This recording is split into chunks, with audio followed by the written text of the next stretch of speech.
As piscinas de Sar foron un gran salvavidas para moitas persoas que durante o verán quedaron en Santiago e aproveitaron as instalacións para refrescarse e tomar o sol. O certo é que ano tras ano na época estival este recinto é un éxito a xulgar polas cifras de usuarios. Nesta ocasión, agosto estivo máis concorrido grazas ao bo tempo.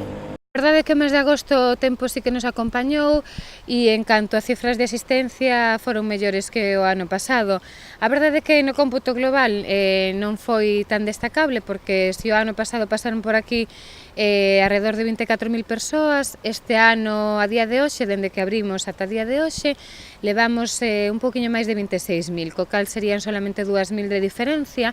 Pero bueno, sí que é certo que en concreto no mes de agosto é cando se concentraron a maioría das entradas, porque bueno, o tempo acompañou e bueno, xa digo, destas entradas totais, das 26.000 que houbo, pois case 12.000 foron no mes de agosto, entón bueno, pois sí que respondeu ao bo tempo, claro. Aínda que nestes primeiros días de setembro o tempo está máis irregular e hai menos xente a primeira hora, as piscinas que abren de luns a domingo dende as 11 da mañá ás 9 da noite aínda seguirán funcionando ata mediados de mes. As piscinas estarán en principio abertas hasta mediados de mes, aínda concretaremos exactamente o día, 15 ou 16 deste mes de setembro, e despois as piscinas pechan para poder acondicionarse de cara ao inverno, que é cando empezamos a temporada de inverno xa, cos cursiños de natación e, bueno, a piscina xa cuberta para todos os usuarios. De todas formas, xa saben, desfruten das piscinas cos raios de sol que aínda parece que nos vai traer setembro.